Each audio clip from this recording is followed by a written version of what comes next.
After I left Pretty Boy Floyd's grave, I will link that video up above if you missed it, I traveled another couple of miles to this gentleman's cabin. In 1821, Sequoyah wrote the Cherokee Syllabary, making reading and writing in Cherokee possible. Located near Sallisaw, Oklahoma, Sequoyah's Cabin Museum is listed on the National Register of Historic Places and was designated as a National Literacy Landmark in 2006. I didn't expect this right at the entrance. It's an animal bone. Looks like a jaw of something. If you know what it is, let me know. The actual cabin sits inside a stone memorial building built by the Works Progress Administration in 1936 and is surrounded by a beautiful 10-acre park. The cabin is furnished to appear as it would have looked when Sequoyah lived there. There are relics and documents associated with his life on display. Sequoyah built his one-room log cabin in 1829. Visitor Center. According to oral traditions, the logs for this cabin were cut and hewed by Sequoyah himself to expand his original 1829 one-room log cabin. George Blair purchased the home site from Sequoyah's widow Sally in 1855 and used these logs to construct an additional room. In 1936, Sequoyah's home site was acquired by the Oklahoma Historical Society, and the Blair cabin was dismantled and reconstructed on this site. It was used as the curator's home for many years. George Blair died in 1887 at the age of 98 and is buried in the Blair Cemetery next to the site's entrance.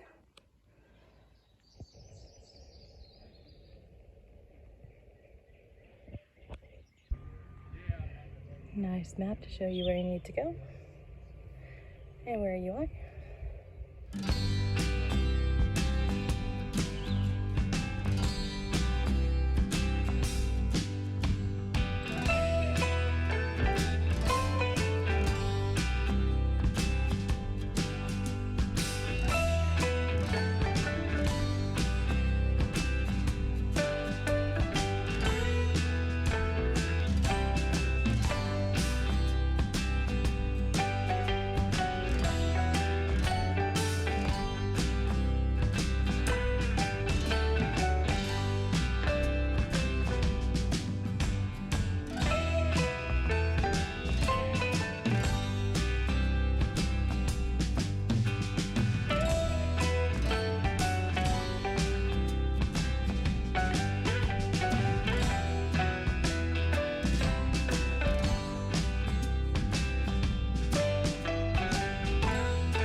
Freshwater spring. Sequoyah and his family got water for household use from this spring. Oral tradition says Sequoyah dug the spring and walled it with native stone to form a shallow well. It was fed by a continuous flow of water. The spring was a favorite camping spot for travelers on the nearby military road. During the drought in the 1930s, ranchers used the spring to water livestock after many ponds, creeks, and wells went dry. In 1936 to 37, laborers from the Works Progress Administration, WPA, used water from the spring to mix mortar as they built the stone structures and double-walled rock fence surrounding the grounds. The walls of the spring were restored in 1989, 161 years after Sequoyah made his home here.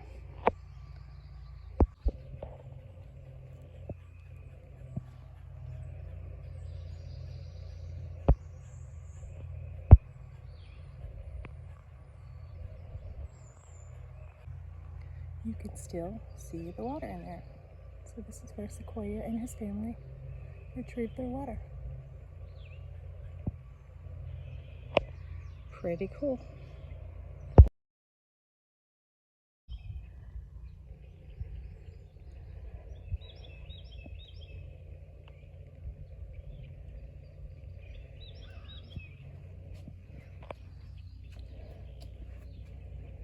Sequoyah statue. This heroic-sized bronze statue of Sequoyah was dedicated on June 14th, 1986. Well, you can read it. I'm out of breath.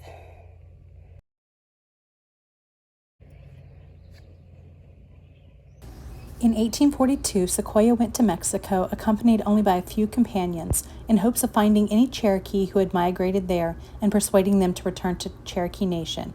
After several unfortunate events, including being stricken with a severe illness, Sequoyah died near San Fernando, Mexico in August 1843. His gravesite is unknown.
It's hard to see, but it goes over the timeline of the Cherokee Syllabary.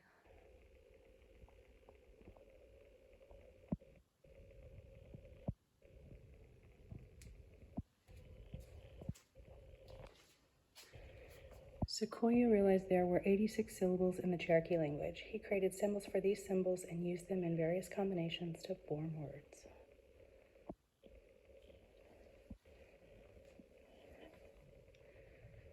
Sequoyah endured ridicule from his family and friends because his goal to create a written language pulled him away from work in the fields.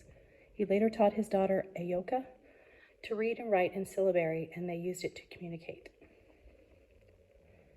At one point, Sequoyah and Ayoka were charged with witchcraft and brought before their town chief, George Lowry, for trial. A group of Cherokees acted as judges. They separated Sequoyah and Ayoka and had them write and send messages to one another in syllabary. These notes convinced the judges that the symbols represented speech instead of witchcraft. Finding the written language valuable, the judges and many others wanted to learn syllabary.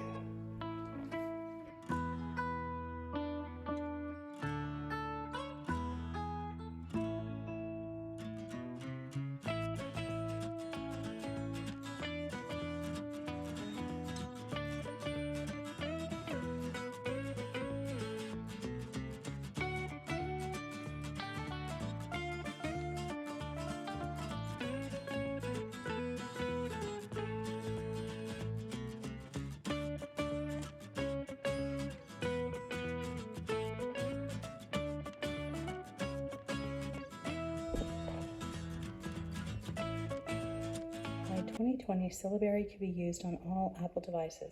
The following year, efforts were made by Microsoft and Google to include the Syllabary in operating systems and search engines. Now Syllabary can be used on Google Search, Gmail, Android devices, and Microsoft Windows platform.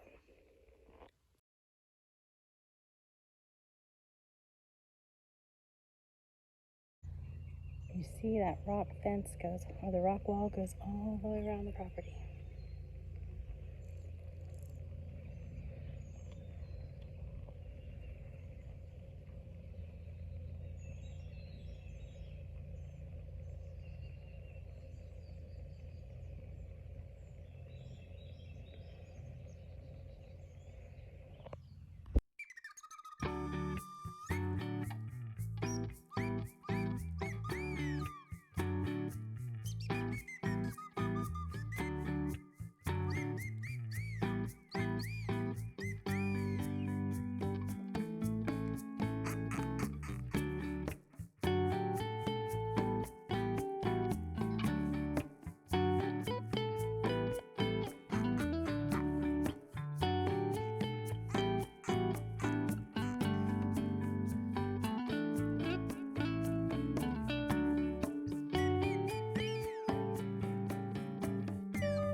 Don't forget to check out the gift shop while you're there.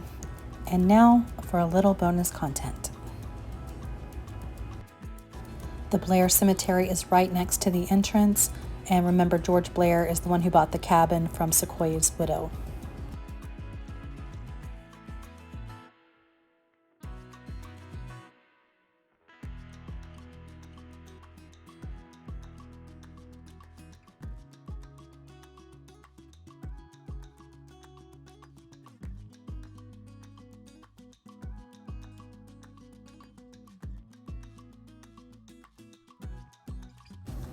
I hope you enjoyed this look around Sequoyah's cabin. If you're ever traveling on I-40 near Sallisaw, Oklahoma, this is a nice spot to stop for a rest, have a picnic lunch, take in the history, and celebrate the Cherokee spirit. Until next time, bye for now.